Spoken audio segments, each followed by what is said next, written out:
All right, good evening everyone and welcome to our session today. I want to start us off by sharing a little story before we get into our content about low-risk franchises. So I had this personal experience that it really got me thinking about successful business ownership. I was at this spiritual conference and one of the members from the audience got up and nervously walked over to the microphone that was set up for questions. And the speakers on the stage, they're all sitting there listening very intently to the question that she asked. And she asked them to explain wealth and success from a spiritual perspective. And then she gave just a little bit more context. She said that as she started elevating and becoming more and more successful, she found herself often confused and even holding herself back because she didn't want to be a successful entrepreneur who was also really, let's call it, arrogant and prideful. She was saying that, the arrogance of successful people seems to be really strong. And she wanted to then kind of clarify her question and ask again. So she said, how do you have both success and humility? And so the speaker just paused and then started to answer. And they said, successful people tend to care less about what everyone else thinks about them because in many ways they have already graduated from a lesson of lack and needing any external approval from others. She explained that successful people are often very driven toward what they are called to do. And so they don't let others' negativity deter them from that calling. The negativity of others isn't as sticky for them. And so for them, she was saying it's easier to brush off because they've just practiced more of that exercise. The speaker said that successful people often challenge other people in ways that maybe they're not as clear to unsuccessful people. So what happens is the unsuccessful people will sit there and wonder, why and how did that person get to be successful? So the unsuccessful people, they were saying, often judge the successful person, and it bothers them until they've had enough of that feeling to start examining the actions and the behaviors of that successful person a bit closer. And so the unsuccessful person then learns how and what to do to emulate the success. And so through that process, the unsuccessful person starts to grow and become a successful one. Now, this exchange that I witnessed, it just kind of sat with me. And I think it's because it's something that I experienced as well. It was a fear that I definitely held. Successful people can be hard for unsuccessful people to understand. And for those of you in the audience that are in the stage of maybe being a past judger, maybe this is your calling or your time to move into the next phase. And for those of you who are more interested in the phase of how, maybe this is the time to move into the successful stage. And you can do that with franchising because franchising can give this quick access point to just tremendously successful people who you can learn from and learn how they became that way so that you can become that way too. It just speeds up the process and helps people to get to that next level. So I am Sabrina. I wanted to just let you know who this presentation is brought to you by today. I'm Sabrina Wall. I have been in franchising for a very long time, since 2006. And my route to franchising was one where I just took more risks. It was more comfortable for me. I didn't want to follow as many rules. I didn't have a lot of business experience, but I saw the opportunity in franchising, and I believed that if someone else can do it, then I can do it too. And if I have the right tools and the teams around me, then I can get there. And so I jumped into franchising, and I learned how to run a business instead of the business kind of taking over me and failing at business. So in that process, I ran 27 different franchise locations, and I was an owner within 4 different franchise systems. I also have Adrienne Lee with me today, and she took a bit of a different path. She worked on the corporate side of working for a franchisor. She also owned a franchise, but she was definitely someone that didn't really buy into franchising at first.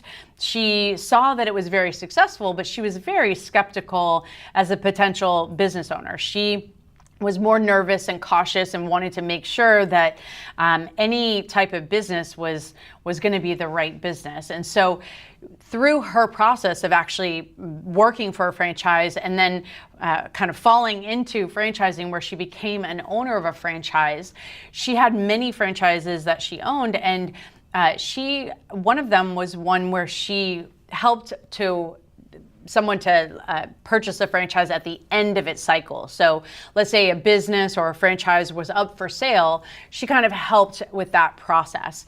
And it gave her a unique perspective because she could look at the upfront investment, and then she could look at the long-term perspective of what it would be worth at the end of that cycle. And so it just gave her a lot of insight as to what holds value in a business, and she brings that perspective to the training today. She's going to go over the franchises with you towards the second half of the presentation.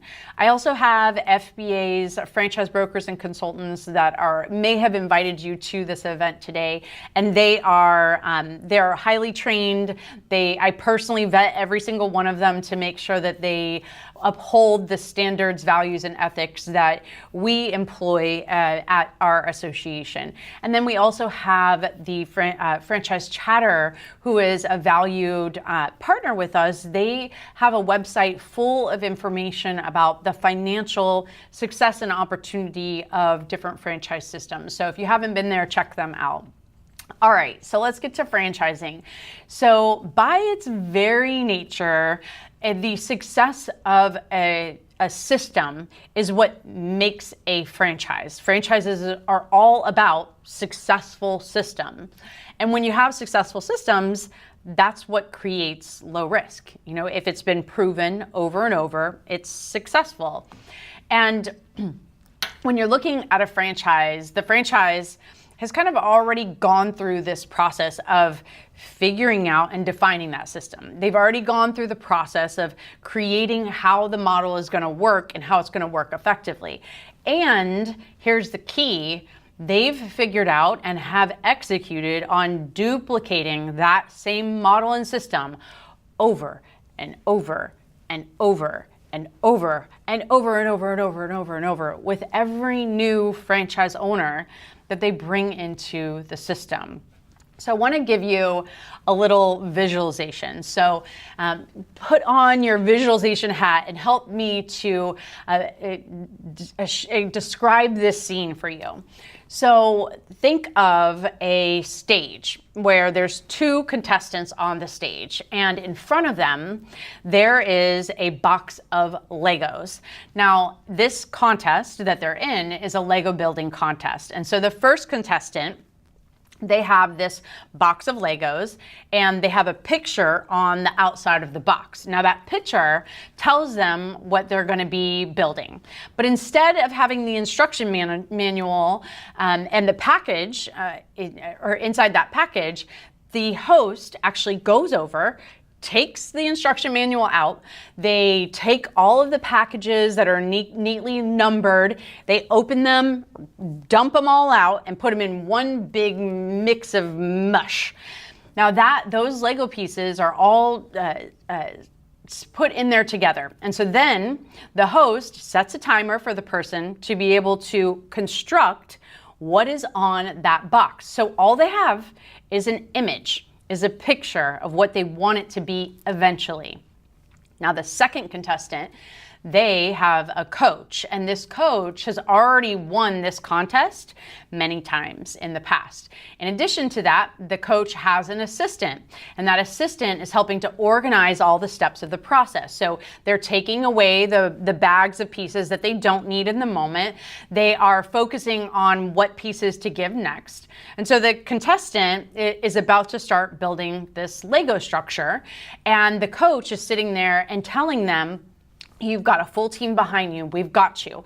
All right, so when the timer goes, I'm going to give you some instructions. First, you're going to do this step, and you're going to put it right over here. And this next one is going to be a little bit tricky, so here's how you're going to do it. So the coach is giving these instructions.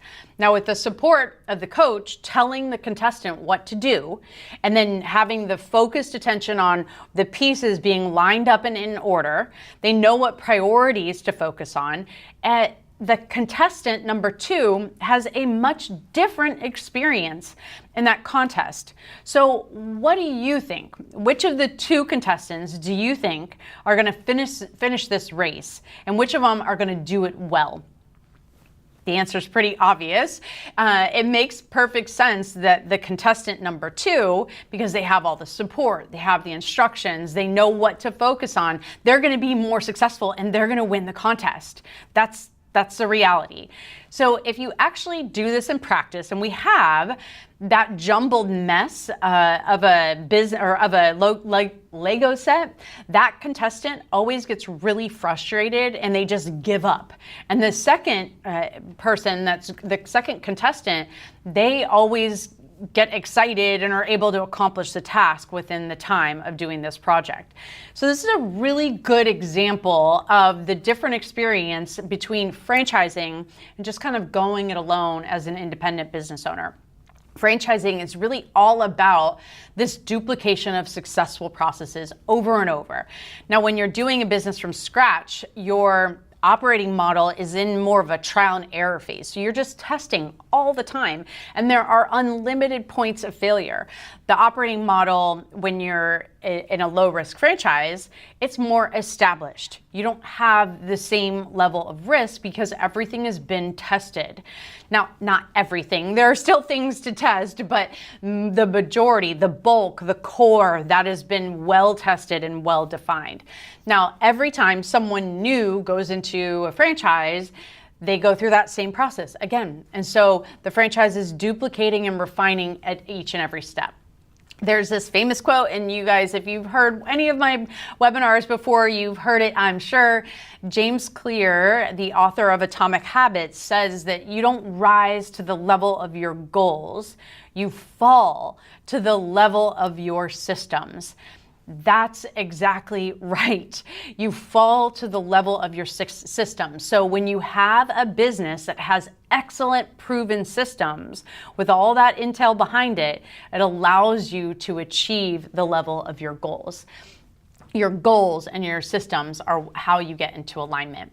All right, so with a low risk franchise, you're just not in business all alone. You really aren't. You have this whole team of support with a franchise around you. So the team is there to act as that successful mentor that I talked about earlier, that person that has been successful, they know what to do, and they can be and act as a guide along the way. When you have a low risk franchise, you don't just have the franchise system, the corporate location and the corporate staff to assist you and help you, but you actually have all the vendor partners, you have all of the other owners that are in that system operating, doing the same work that you're doing as an owner day over day over day. And so it gives you this wider range of very high quality mentors, and they're all doing the exact process. So you have a good people that are all around you. And in my experience, when you surround yourself with incredible people, you can accomplish amazing things, things you never even thought were possible, because you have so much potential that's already inside you. It's in each and every one of us. And sometimes we just don't realize it, and we don't know how to bring it out because we don't have the right people and the right tools around us to do that. So when you're able to have that team of successful mentors, they can show you what you're capable of, and they can help you see how to get there. All right, so most franchises, they're just a lower risk platform because they use what's called business intelligence. So business intelligence is where you have the data on your business. And with the data on your business and knowing what to measure, you're not acting in blind tasks. You're not doing things that don't lead to profitability each day. You know what you're supposed to do. You know what to do to get the results that you need to get. And things like managing your employees or working on your profitability, managing your business finances, those things are clear. The measurements of your business, there's something like typically scorecards.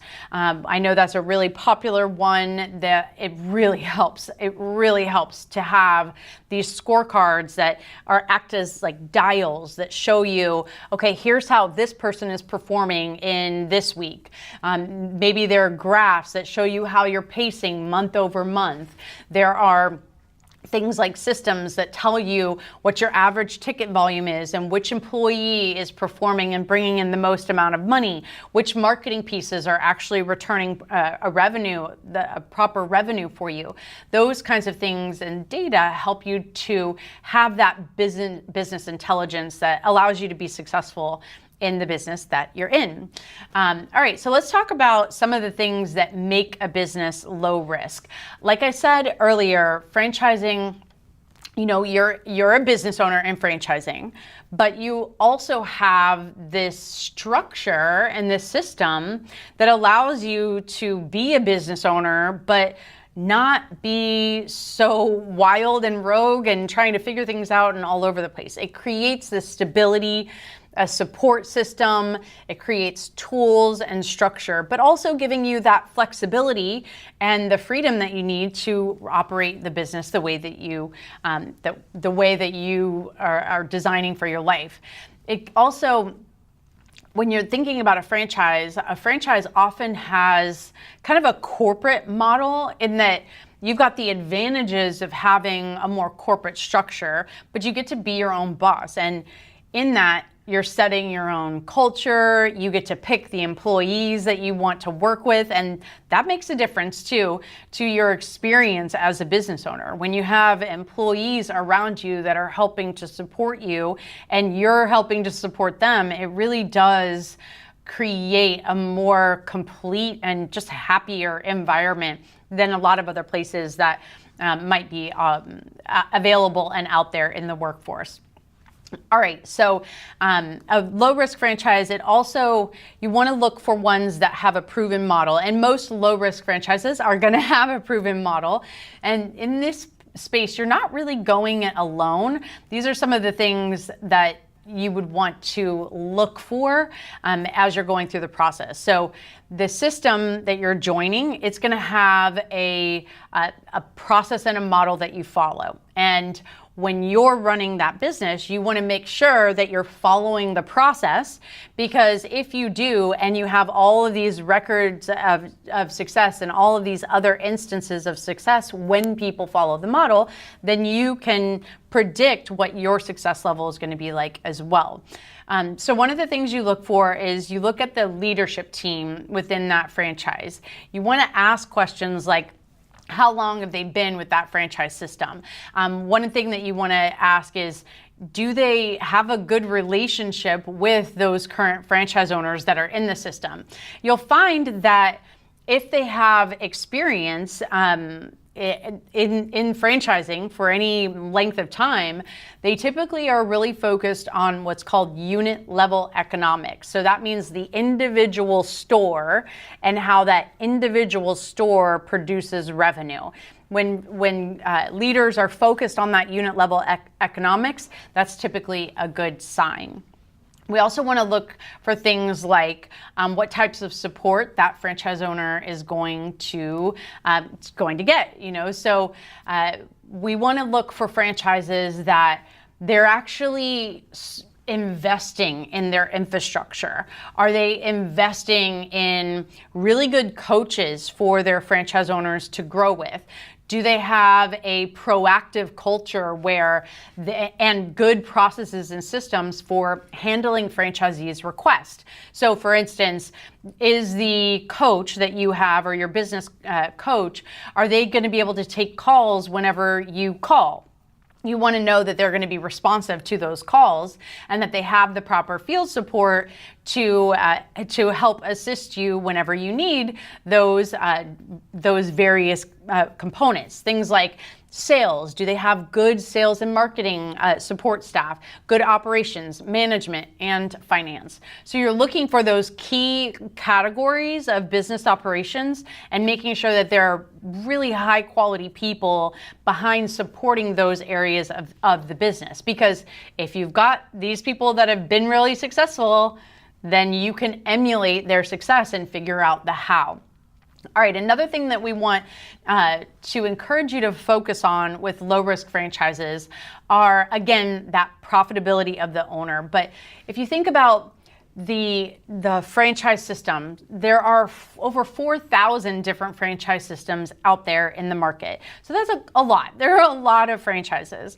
And so we tend to see franchises who are just like winning and winning and winning for the long term.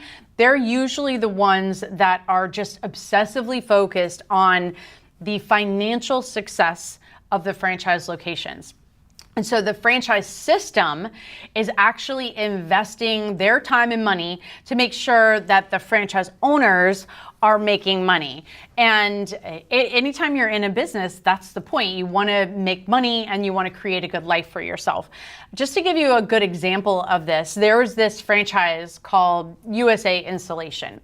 And one of the things that they did is they took some of their top performing franchise owners, and with the top performing franchise owners, they put them in a special task force. And that task force then focused on improving their revenue. So they looked at and kind of collaborated, took all the top performers, created a plan and a structure for how they could increase their performance.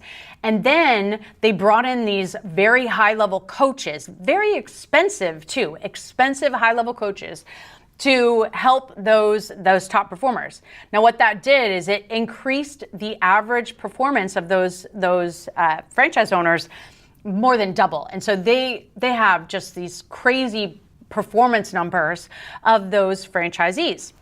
But then what it did is it trickled down. So all of these top performers, they showed this massive improvement, and then they showed all the other franchise owners how to also do that. So the whole system rose with that action from the franchise.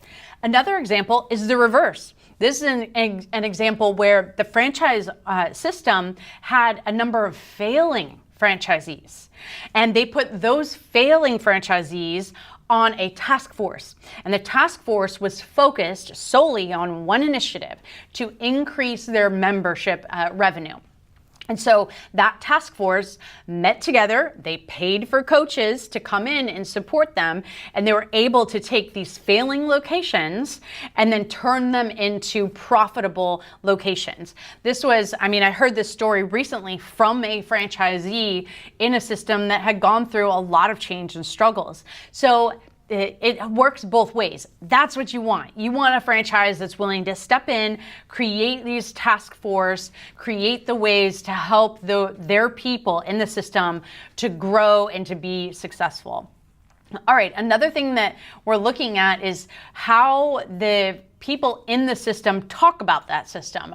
Are they saying that the system is really good? Are they saying that it's a great community? Are they saying that the owners are and other franchise owners are really arrogant? Like, what are they saying about their business?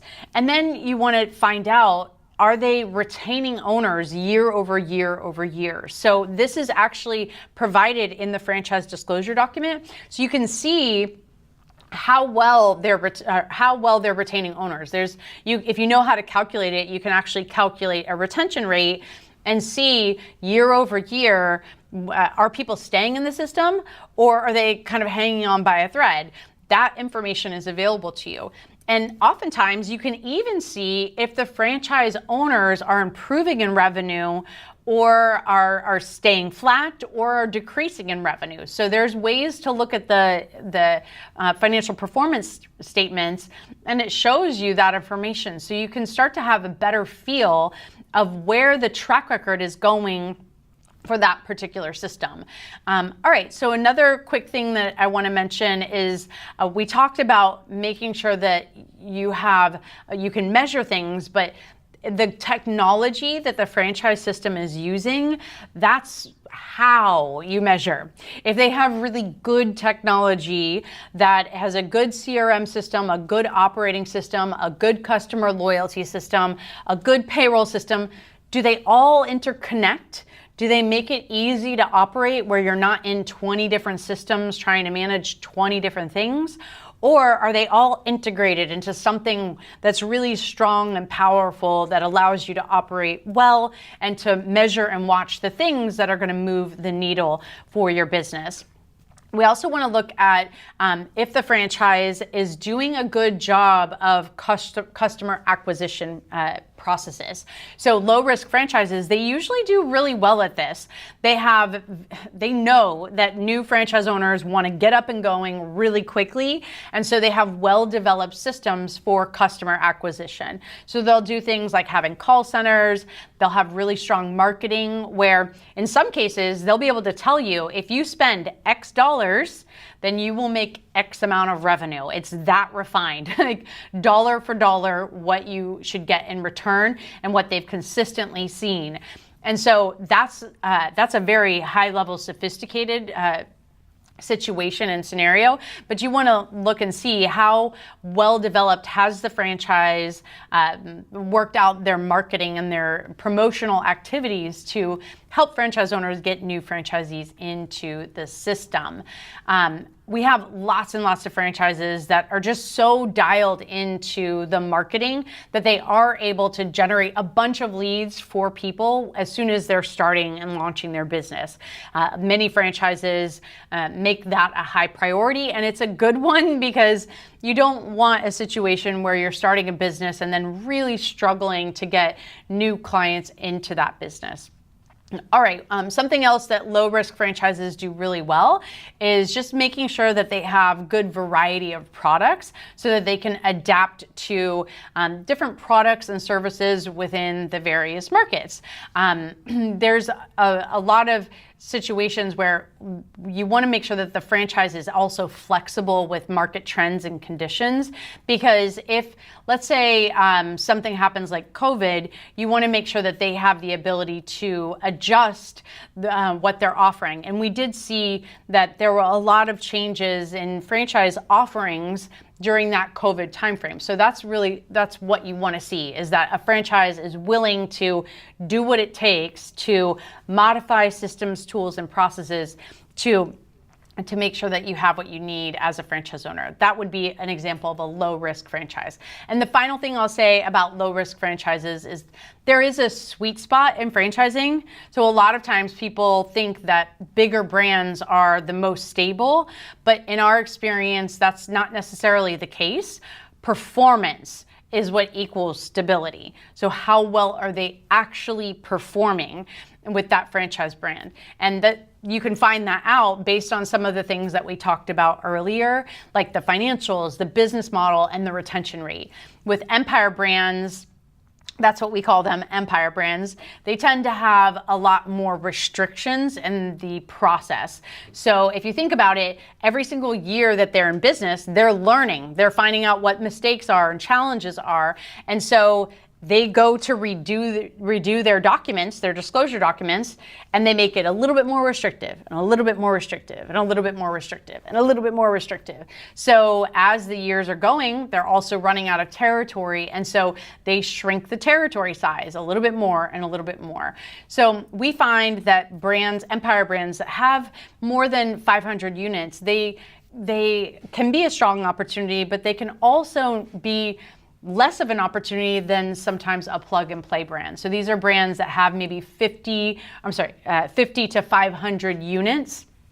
And so when the brands are in that phase, that's kind of what we call the sweet spot, because they have a lot of tools and support and systems that are well developed. And they are able to also have enough room to grow the business and then really build a bigger business and have scale with that business. All right, so I know we're running low on time here. I do want to just say that these are, some of the reasons why franchise ownership is so appealing. It's just a very prestigious model with a big community of successful people that help you to think differently and become someone that maybe you didn't know that you could be. I know when I started this conversation, I was talking about how successful people behave. And so I just want to ask you the question, who do you want to be? Do you want to be someone that is maybe that unsuccessful judger? Do you want to be the growing person that's asking how did they do that? What is it about what they're doing that is different than what I'm doing? Or do you want to be that successful person that's just quietly challenging others to learn and grow and become more of what they're meant to be? The choice is really up to you. And for us, it's just about speeding that growth up and becoming the most successful person that is that kind of quiet, humble teacher that's producing really good things. That's why low-risk brands are attractive, and they're an attractive way and path towards business owner. They move you into new ways of thinking and levels of success. All right, now I'm going to turn it over to Adrienne so she can talk to you about the franchises. Adrienne?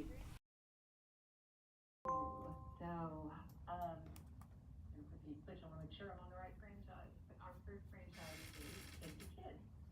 And Kid to Kid is a really unique retail franchise opportunity. And there's not a lot of those unique retail these days. Most bricks and mortar can be very expensive, and we hear about the shrinkage of it, but Kid to Kid is the leading children's retail store of its kind. And what they do is focus on buying and selling high quality, new and gently used apparel, toys, baby equipment, and furniture for kids at really family-friendly prices. And if you had kids, I know I shopped at one of these for my daughter. They are fabulous places. They really look like any traditional chain store, and they're typically positioned around Marshalls and Targets and other stores of that kind. But they're they've got over 400 stores. They don't believe in consignment. They pay cash on the spot for these gently used items. All of the items that they take are brand name. And with the technology that they have an incredible process for allowing their franchise owners to understand and know exactly how much they should be paying for different items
And they are much more a do-it-for-me generation.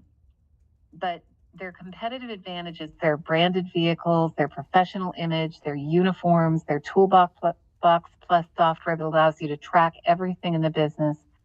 It's also a really feel-good business because you're helping other people and your employees are more skilled and more mature, so easier to keep. I'll also add, sometimes people say, well, why don't these handymen just work for themselves? Why would they work for you? And the truth is that most people that are true handymen are very good at what they do, but they don't necessarily have the ability to manage a business or do any marketing or get themselves out into the public where they can get those appointments. So they can do the work, they just can't get the work. That's what they look to you for. But it's a really high consumer demand business at over $120 billion a year, and they are number one in customer service. So your role in this business is really that sales, marketing, overseeing your people, overseeing the dispatch, and they have a very high ticket item. So it's not like having to sell hundreds of burgers. This is a very high ticket item. And a lot of their customers come from neighborly family referrals, which I haven't mentioned.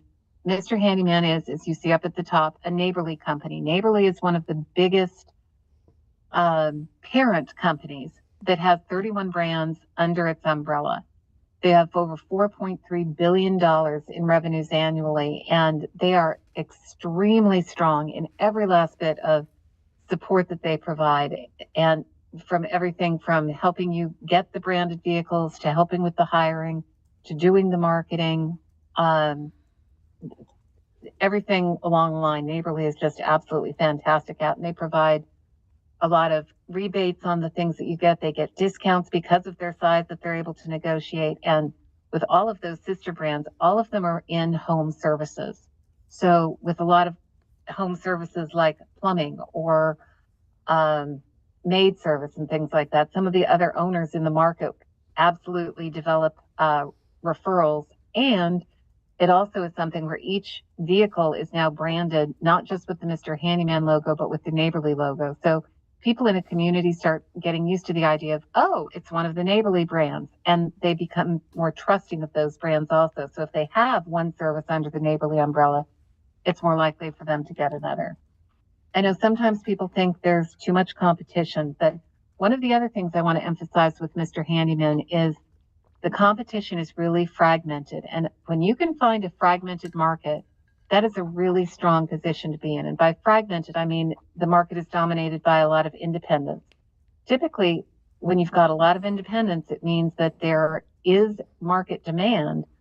But when you come into the market with a brand name like Mr. Handyman and the marketing muscle and the technology and all of the other elements that they bring behind you, competing with the independents that frequently may have a bad reputation for service or reliability, makes it very easy to beat that competition. So don't be put off by a lot of competition. I might be put off by a lot of big name competition, but not a lot of mom and pop competition. So this is a really, really strong business with very successful franchisees. And we can move on to our next franchise, which is 1-800-Water Damage. And if you're looking for something that is truly recession, not just recession resistant, but recession proof, 1-800-Water Damage is it. It is truly an essential property restoration service to both residential and commercial customers that have emergencies like water damage, fire and smoke damage, mold, and biohazard. And you may not know this, and water is their primary services. You see here, it says water damage restoration. The others are additional services. But an insurance claim is made for water damage every 15 seconds in the United States, which always sounds like a crime statistic to me. But over $200 billion in claims are paid out a year. It's a huge market, and it just continues to grow annually. And when we talk about these water damage claims, we're not talking about flood issues in the coastal plains and things along those lines. We're talking about the water heater flooded, the dishwasher flooded, things along those lines. But it creates incredible havoc in people's lives. And having been there, I can tell you how much havoc it creates. The nice thing about this company as an owner is you are coming to people when they frequently are having one of their worst days ever. Their home has flooded, and you get to be the hero. So it really is a feel-good business also. And as I was talking about Mr. Handyman being part of the Neighborly Group, 1-800-Water Damage is part of the Belfor group of brands, which are really the biggest and the best in the disaster restoration industry. They have one of only 2 flood houses in the entire company for training, where every month they flood that house. Every month they do the remediation for the training, and every time the next month they flood it again. So they give you real hands-on training as you go through the process of becoming a franchisee. They also have a lot of partnerships with national vendors to secure the best equipment, the best supplies. They are the preferred vendor for a number of major insurance companies, and they've got a lot of other marketing support aside from just those insurance companies to help reach out to homeowners associations and property managers and build relationships with those people. The business is really an easy one to run in some ways. It requires very few employees, and the employees are fairly easy to train. It can be run from home to start. It's very low overhead, and they really focus on high margin services. I had one client who started a business like this, and his comment coming from the car rental industry was, in car rental, you buy a $30,000 car and you rent it out for $50 a day. Here you buy a $5,000 drying machine. That's not the technical term, but drying machine, and you can rent it out for $500 a day. I love this business, was his comment. So very interesting model that really can be very profitable. They are award-winning. They're on the top 400 franchise times list, top 10 hottest trends, top brands for multi-unit owners. And again, Belfor is the largest. They have over $3 billion annually and over 13,000 employees. So I think they can provide enough support for you. They have a lot of national resources to help you grow, partnerships with those national vendors.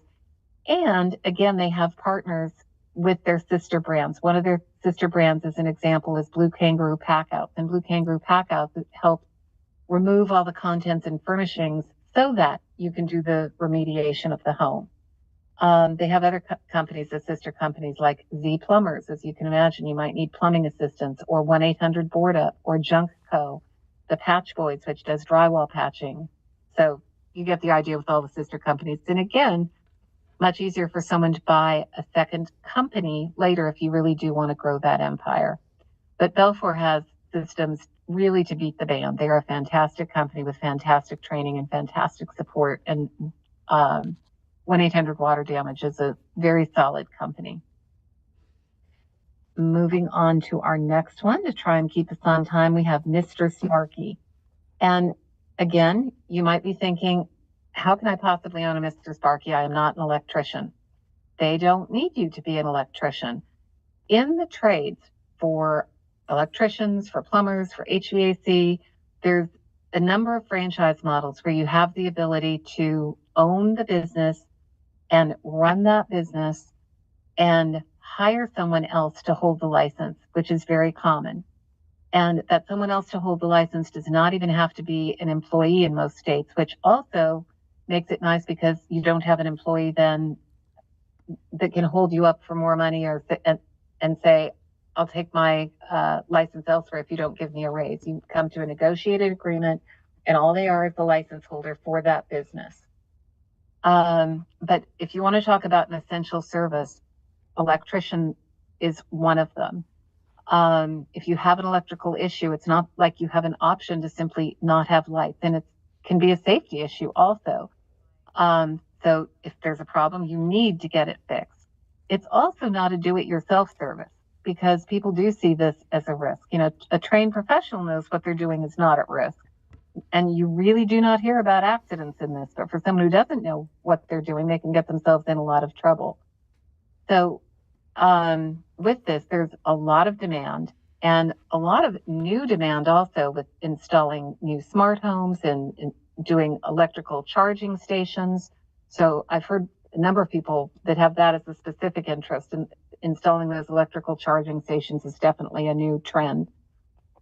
But this is an essential service. It's COVID proof, recession proof, Amazon proof, technology proof. It's not going to change anytime in the near future. I think you may have heard people talking these days, if you want your kids to be millionaires, have them go into the trades, because that's really what's needed much more than our intellectual pursuit. But Mr. Sparky provides incredible systems. They also are under a parent company called Authority Brands, and Authority Brands also has phenomenal support systems. They've got their Promax buying power that gives rebates on all kinds of things, that gets discounts. They have, I can't remember how many billion, but it's in the billions of dollars of revenue themselves. Very good at negotiating things like discounts on uniforms and vans and commercial insurance and all the other things that you need as a franchisee. Some of their sister brands that many people do end up adding on are 1 Hour Heating and Air and Benjamin Franklin Plumbing. It all runs on the same back end CRM and software and the back office management. So very, very strong franchise. These are franchises that really know how to scale. There are people that grow very large businesses here. And the franchisor is the one, by the way, I should mention, that does help you find that qualified license holder. You're not left on your own to do that. So that's part of the support that they have. They also have recurring revenue through their club membership. So people pay $10 a month to get an annual safety inspection, priority scheduling, meaning within a 1 to 2 hour window, and a discount on any future services. The nice thing about that is that employees, the technicians that go out to do the work, get $1 a month per sale, which isn't big when you say $1 a month, but the number of people that actually sign up for that club membership can be fairly substantial. So if you keep adding all those dollars up, and if your technicians are seeing 3 and 4 people a day, and if one of those people buys a club membership, that's $30 you might be earning in a month. Compound that the next month, it turns into 60. The next month, it turns into 90. That becomes a really nice kind of golden handcuff that allows you to keep your employees. The other thing that allows you to keep your employees is the training that they provide, not only for their franchisees, but for their technicians as well. So it gives them additional skills to allow them to move up the ranks as an electrician, which is a benefit they don't get from, again, those fragmented mom and pops. So can be a very fragmented industry, but Mr. Sparky is really the name in the industry. All right, for the sake of time, let's move on to our next one, which is Hello Sugar. So we're going in some very different directions here. Hello Sugar dominates in the hair removal category. Wax, sugar, and laser in different markets, or all of the above, depending on the market. But you can use the right methodology for each person for the right skin type. Their target market is typically ages 20 to 39, but they do service additional customers. And I know there's a number of men on the call here today. Before you get put off by this, wondering what the heck you would be doing in the beauty business, I will tell you that there are probably more men than women that own beauty franchises. So we can put that in. And by the way, men do waxing as well. So they have, again, great recurring revenue because hair grows back. So every 28 days, so clients have to come back every month. It's perfect for a membership program. They offer their first service for free or else very discounted up to the franchisee. And then from there, that's the intro to get people in to then sell them the membership program. And they start with their Brazilian membership, which then unlocks other membership options. But their estheticians are really trained as salespeople, so their customers come back again and again. And I will say it's kind of interesting. They're actually a tech company that just happens to be in the hair removal space. The franchisor handles all the lead generation, handles the appointment booking, handles the tracking of key performance indicators, a lot of which can be done through an AI platform. But it's very sophisticated systems, and it really takes a lot of the load off the franchisee. But most of their customers, as I said, they're targeting that age 20 to 39 market. And those people would typically rather book over text than talk and talk through personal questions. So an AI bot allows them to really lead through those tech innovations. The other thing that's really exciting about Hello Sugar is that you can start in a salon suite. And by starting in a salon suite, it gets you ramped up much more quickly because you can start in a salon suite within a month or two. Start with 1 or 2 service rooms, and then within a couple of years, convert to what they call their flagship location. A flagship location is 1,200 to 1,600 square feet that may have anywhere from 4 to 6 rooms and 4 to 6 estheticians on duty at any given point in time and has street frontage. If you were to just go start that flagship location right from the get-go, it takes a long time to find, negotiate the lease, build it out, and then you've got some very high expenses before you've generated any business. By starting in a salon suite and graduating to that flagship location, it gives you the ability to develop the business before you convert to become the full flagship location. They have a very solid 3-pack development strategy, and the average owner currently has 4 locations, which, as you might imagine, tells you that there is very strong validation, meaning franchisees have very good things to say about the franchise. And they've grown by a large number of franchisees in the last couple of years also. The founder, just to add a little bit more to what I said before about not needing experience, is a gentleman named Brigham Dallas. He's now the CEO. And like most men, he had no knowledge of waxing prior to opening, but he understood the economics, and he had a financial and marketing and media background. And he's been disrupting the beauty category since 2015 and grew his own 17 locations in the Phoenix market. So you may not know about the business, but you should know it's a solid one. With that said, again, to kind of keep us on time, I could go on for a lot longer, but we'll move on to our last brand of the day. Oh no, there it is. I thought I lost the internet, which is a Buyer's Choice. And Buyer's Choice is in the home inspection arena. It's been one of the most trusted and respected brands that's been serving clients for over a decade. It's a simple business. It's a required service, and it Their goal is, as they state it, providing assistance, comfort, and protection. It's a business that's required. If you're buying a home, it's almost foolhardy to buy it without getting some kind of home inspection. And once again, the home inspection industry is a very fragmented industry. If you can come in with a better mousetrap, you're in a very good situation. You'll note the really low entry price on this with the investment down below. This is very much an owner-operator type of business. This is not necessarily one where you're going to go out right at the get-go and start building that team. You're going to be the home inspector. They're going to teach you everything you need to know. And the technology that they have is what provides a real advantage. It has every step of the inspection outlined, documented, and that means you never miss a step. It also means that you can email a report to your clients or the realtors or both literally minutes after completing your inspection, which is really one of the big names of the game, because part of the way you develop business in this industry is by developing relationships with realtors. You may not know when someone needs their home inspected or when they're buying a business, but those realtors sure do. And if you can provide a inspection report faster, that helps them to be able to close their deal faster and not lose it potentially to someone else who may be wanting to make an offer. So again, we've got a business that's recession proof, pandemic proof. It's a home-based business. It's very flexible, very scalable, has quick return on investment, low startup costs, little to no overhead, and a protected marketing territory. So lots of things that make this a very safe choice also. And with over 200 franchisees, they certainly know what they're doing in the market. So with all that, Sabrina, I will turn it back over to you and let you wrap it up. Thank you so much, Adrienne.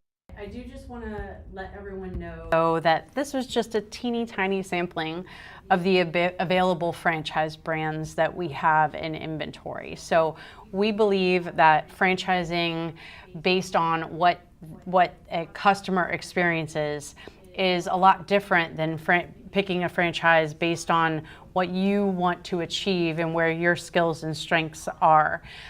We think that it's best to focus on you first and create a more customized experience that allows you to find the things that are going to help you become who you're really meant to be. And that means that we go through a process to identify what brand would actually match the best outcomes for you. And we have a scientific process that we use to do that. And it's free of charge for you as well. So the franchisors pay us, so you don't have to.